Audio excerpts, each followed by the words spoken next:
आजम खान के संदेश के मायने, कौन सी विसात बिछा रहे हैं आजम खान। आजम खान को किसकी मिल रही है शहर। संभल रामपुर के बहाने अखिलेश पर साध रहे हैं निशाना। विधानसभा चुनाव से पहले अलग राह पकड़ेंगे आजम। क्या सपा को लगेगा बड़ा झटका। पत्र में अखिलेश को दिया संदेश, झटके का संकेत तो नहीं। इंडिया गठबंधन को ललकारा। आजम खान तल्ख बयानबाजी के लिए मशहूर रहे हैं। इस बार उन्होंने इंडिया गठबंधन को ललकारा है। कहा है कि संभल की तरह ही गठबंधन को रामपुर का मसला भी उठाना चाहिए। आवाज उन्होंने इंडिया गठबंधन को दे दी है, लेकिन निशाने पर अपने ही पार्टी और पार्टी के मुखिया अखिलेश यादव को रखा है। बता दें कि आजम खान ने एसपी के जिला अध्यक्ष अजय सागर के लेटर हेड पर जेल से अपना संदेश जारी किया है। इसमें उन्होंने लिखा है कि समाजवादी पार्टी को रामपुर में बर्बादी के मसले को उतनी ही ताकत से उठाना चाहिए जितने से वो संभल का मसला उठा रही है। आजम के पत्र में क्या। आजम के हवाले से पत्र में इंडिया गठबंधन पर मुस्लिमों की अनदेखी का आरोप। कहा, मुसलमानों पर इंडिया गठबंधन को अपनी स्थिति स्पष्ट करनी होगी। चेतावनी, अन्यथा मुस्लिमों को भविष्य पर विचार करने के लिए मजबूर होना पड़ेगा। रामपुर में हुए जुल्म और बर्बादी का मुद्दा संसद में उतनी ही मजबूती से उठाया जाना चाहिए जितना संभल का मुद्दा उठाया गया है। कहा, रामपुर के जुल्म और बर्बादी पर इंडिया गठबंधन खामोशी तमाशाही बना रही है और मुस्लिम लीडरशिप को मिटाने का काम करता रहा।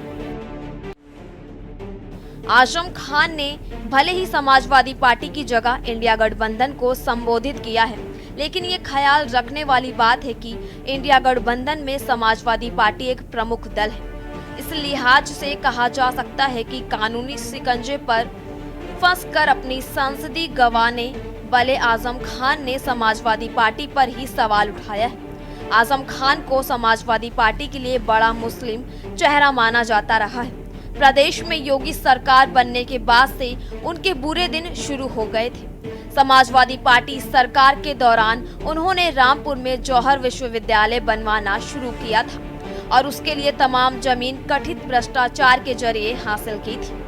इसके अलावा उन्होंने अपने पारिवारिक रेस्टोरेंट वगैरह भी शुरू किए थे। अवैध कब्जा बताकर सरकार ने तकरीबन सारी जमीनें जब्त कर लिया। साथ ही तमाम दूसरे केस भी उन पर ठोके गए। अभी भी वे जेल में ही है। इस पूरे प्रकरण में समाजवादी पार्टी आजम खान के पक्ष में बहुत मुखर नहीं दिखी। छिटपुट बयानबाजी हुई, लेकिन जमीनी स्तर पर कोई बड़ा आंदोलन नहीं दिखा। वजह तो भी रही हो, लेकिन आजम खान अपने परिवार और थोड़े से समर्थकों के साथ मुकदमा लड़ते दिखे। आजम खां का सियासी सफर। आजम खां का जन्म रामपुर में 14 अगस्त 1948 को हुआ था। छात्र जीवन से ही आजम ने राजनीति शुरू की। वह एमएमयू में छात्र संघ के महासचिव बने। 1976 में जनता पार्टी ज्वाइन की और 1977 में रामपुर से विधानसभा चुनाव लड़े, लेकिन हार गए। आजम ने लगातार 1985, 1989 और 1991 और 1993 में जीत दर्ज की। 1989 और 1993 में आजम मंत्री बने। लगातार 5 बार विधायक और मंत्री बनने के बाद आजम खां का राजनीतिक रसूख काफी बढ़ गया। 1996 में कांग्रेस प्रत्याशी अफरोज अली खां ने आजम खां को हरा दिया। इसके बाद समाजवादी पार्टी ने उन्हें राज्यसभा सदस्य बना दिया। 1996 से 2002 तक आजम खां राज्यसभा सदस्य रहे। 2002 के विधानसभा चुनाव में आजम खां एक बार फिर विधायक बने। 2003 में मुलायम सिंह की सरकार में वह कैबिनेट मंत्री बने। 2007 में वह फिर विधायक बने, लेकिन प्रदेश में बसपा सरकार बनी। आजम 2012 में फिर विधायक बने और अखिलेश सरकार में मंत्री बने। अखिलेश के लिए चेतावनी तो नहीं? रामपुर का मसला तो कानूनी सुनवाई और अपीलों के तहत है।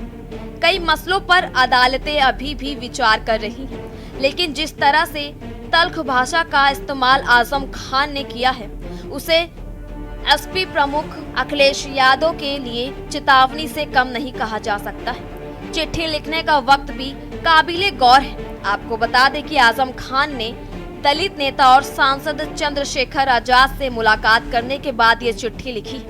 इसका मायने ये भी लगाया जा रहा है कि अगर अखिलेश यादव ने उनके कहे मुताबिक रामपुर का मसला नहीं उठाया तो चंद्रशेखर का साथ तो कम से कम आजम खान को मिल ही सकता है।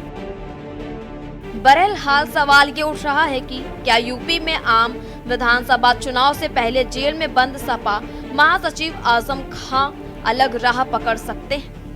उनके नजदीकी नेता बताते हैं कि रामपुर के मामले में इंडिया गठबंधन पर निशाना साधा आजम ने सपा अध्यक्ष अखिलेश यादव को ही संदेश देने का काम किया है, जिस पर रामपुर में लोकसभा का टिकट पूर्व कैबिनेट मंत्री आजम की बिना मर्जी के दिया गया और संभल के सांसद पर एफआईआर को सपा ने प्राथमिकता दी।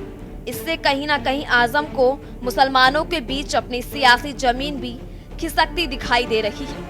संभल पर सपा और कांग्रेस के बीच सियासी दरार पड़ती नजर आ रही है, तो जेल में सजा काट रहे आजम खान ने इंडिया गठबंधन को कटघरे में खड़ा कर दिया है। स्पेशल डेस्क के न्यूज़ इंडिया।